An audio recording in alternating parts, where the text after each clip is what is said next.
Hey guys, Eckhart's Letter here with another episode of Star Wars Starship vs. the series, where I take two spaceships from the Star Wars universe, put them head to head, and try to predict which one would come out on top. We're on day 4 of my week of Star Wars Starship Versus, which means until I believe Sunday, I've agreed to post every day a new episode for you guys to enjoy. And if you are enjoying it, please subscribe if you haven't already, and if you'd like, share this video with your friends. Before we begin, I'd just like to give a brief fundraising update, and yesterday I mentioned that due to several requests, I've started raising money so I can upgrade my hardware, particularly my microphone. At this point, I'd just like to give a shout out to my first 2 donators, Bruno Martinez and Nick Latino. Thank you so much for helping me and helping make this channel greater. Some people have asked, well, why haven't you started a Patreon page? And well, that's because at this point in my life, I still see this channel as a hobby, and although I do take it very seriously, I don't rely on it as my main source of income. So I'm not really sure that it's fair for me to take a monthly payment from you guys, my viewers. If that is something you guys would really prefer,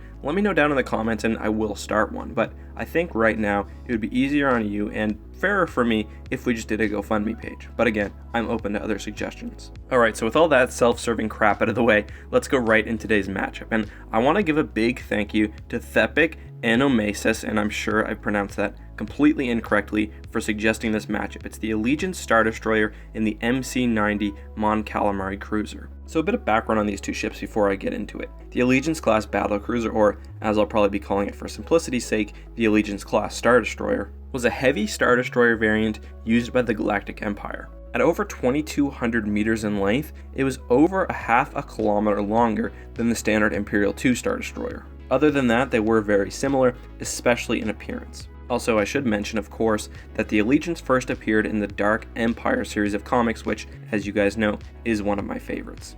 Going against the Allegiance is the MC90 Mon Calamari Star Cruiser, one of the most powerful capital ships of the New Republic and a vessel meant to directly combat Imperial Star Destroyers. This ship was one of the first designed for the New Republic after the Galactic Civil War. And although it is quite small at only 1.25 kilometers long, it packs quite a punch. But does it pack a big enough one to take down the larger Allegiance? That's what we're going to be looking at today. And in doing so, we're going to evaluate the two ships in 3 categories: firepower, defensive capabilities, and fighter support.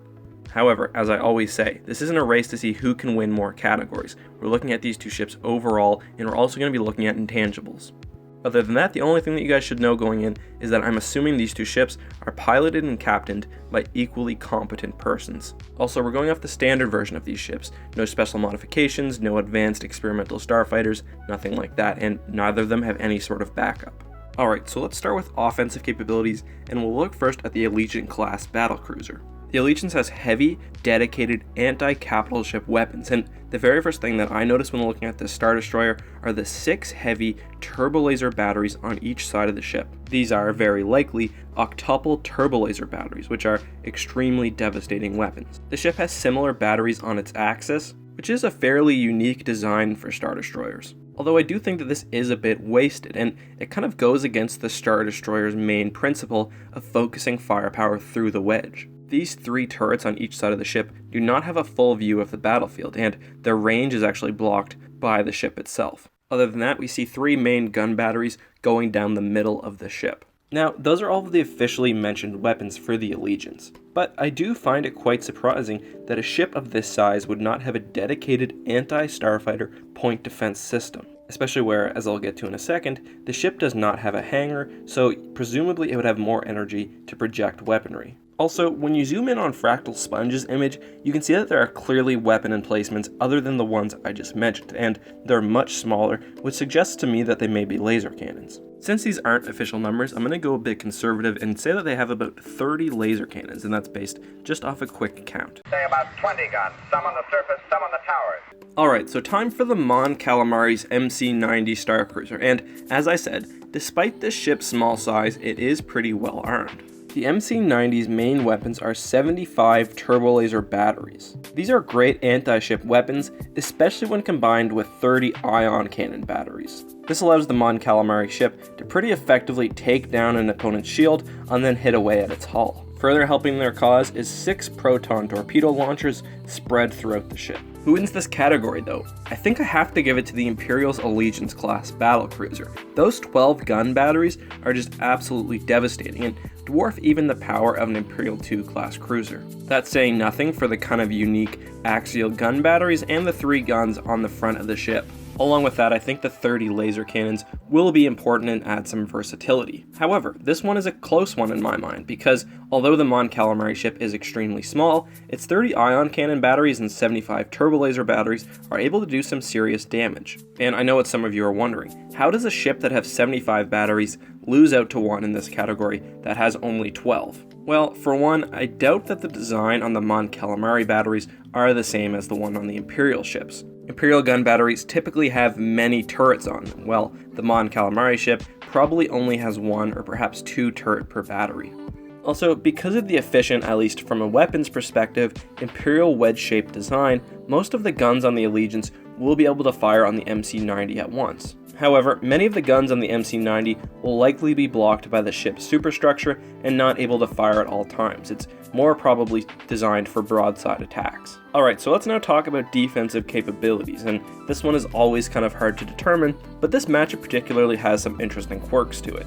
Both of these ships have weak points. The Mon Calamari MC90 has a small command bridge in the center of the ship, which will obviously be a target for not only enemy capital ships, but of course fighters as well. The Allegiance, on the other hand, has the famous and very stupid Imperial designed bridge tower, which is just the biggest target ever. However, I will say that the Allegiance's tower is much more squat than the typical Imperial Star Destroyer, and it seems to be more heavily armored. And just generally, the entire ship seems to be much more compact, and it has a more turtled, more armored, more durable look to it. Back to the MC90, besides for the command bridge that I mentioned, it undoubtedly had superior Mon Calamari shielding technology, which allows a ship to regenerate its shield even while using vast amounts of energy or taking fire. More than just that, Mon Calamari ships typically have advanced redundant shielding technology hidden within the superstructure of the ship, so even if you hit it in a critical place and knock the shield out, another one will pop up. And this design is classic in what I'd expect, and it even allowed older ships like the Liberty to take on larger Imperial opponents like the Imperial Star Destroyers, and at times come out on top. And I mean, we've seen the wonders that the Mon Calamari can do when retrofitting old ships, and that's what we saw on the MC80 line, for example, some of the greatest warships used during the Galactic Civil War. And the MC90 is actually the first ship designed specifically for war rather than retrofitted, so we know that it's probably a beast, especially in its defensive technologies. However, I have trouble giving this category to the Mon Calamari. I mean, the Allegiance is just so much larger and has so much room for reactors and shield generators that it's hard to believe that the much smaller ship actually is more durable. So I'm going to call this one a tie, and let's move on to the next category, which is fighter support. The Allegiance joins the ranks of other Imperial ships like the Tector class Star Destroyer, which do not have a visible hangar and seemingly do not field starfighters. This is truly a baffling choice. The Allegiance is a large ship, it probably often acted as a flagship, and it's not particularly specialized in one category. And what I mean by that is it's not loaded with weapons, it doesn't have interdiction technology, so I just really can't figure out why it wouldn't have included a hangar, and it could have included a very large one, and I mean, it's not even much more well armed than an Imperial II, so the ship is lacking in this respect. I guess it was usually meant to operate as part of a fleet, but still, the design choice is kind of inexcusable in my mind. On the other hand, the MC90 of course carried starfighters as most Mon Calamari ships do, and specifically added room for 72 starfighters. They likely would have had a wing of X-wings, A-wings, and Y-wings. So this category very easily goes to the MC90. Alright, so let's now look at intangibles, and there's not really a whole lot that I'd like to mention here. The first is that the MC90 is a little bit newer and lasted for a little bit longer than the Allegiance class. Presumably the technology is a bit more updated and more modern, probably a bit more powerful, but I think most of those would be covered in the shielding and durability section, so I'm not going to go over them again here. The ship is also smaller, so it's likely a little bit faster, perhaps a bit more agile, but again, I don't really think that will make any sort of huge difference. And this is a classic matchup because we have a ship which is on its face more powerful, but which lacks one essential component. That more powerful ship is the Allegiance class Star Destroyer, and the missing component, of course, is starfighter support. I've mentioned this in multiple videos, but we see time and time again that starfighters often play a pivotal role in any space battle. And one starfighter, much less 72, can truly swing a battle for either side. And yes, the Allegiance most likely does have some point defense systems, but still, we're dealing with 72 very fast, most likely very nimble starfighters. With the size of the Allegiance's bridge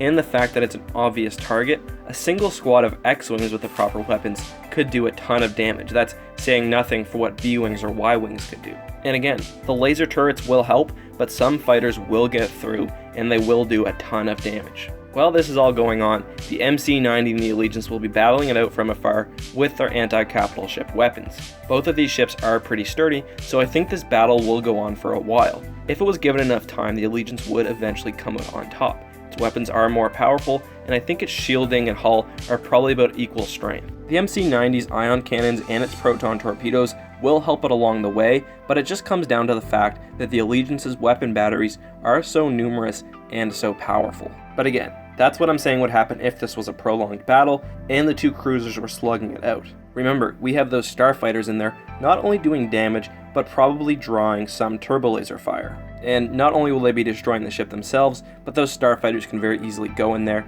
take down turbo laser batteries, other weapons emplacements, and just make things go really badly for the Allegiance. So yes, if you guys haven't been able to guess yet, I'm giving this battle to the MC90 because of its overwhelming fighter support and the fact that New Republic fighters are typically very, very well made. If it had, for example, 70 TIE fighters, this battle might go differently, but that's not what it has. It has shielded air superiority fighters and X-Wings and probably dedicated bombers and other craft. So yes, I give this battle to the MC90, and I say the Mon Calamari come out ahead 9 times out of 10. The Allegiance will have to use every single turbo laser battery it has and be 100% efficient. On top of that, it will also have to get very lucky. And even if all those things do happen and the MC90 is destroyed, the Allegiance still has to deal with 72 starfighters, which I personally believe could probably disable the ship on their own. So that's today's matchup, guys. Let me know what you thought down in the comments and take a second right now to vote in the upper right corner and let me know who you think would have won. Also, of course, put your suggestion down in the comments,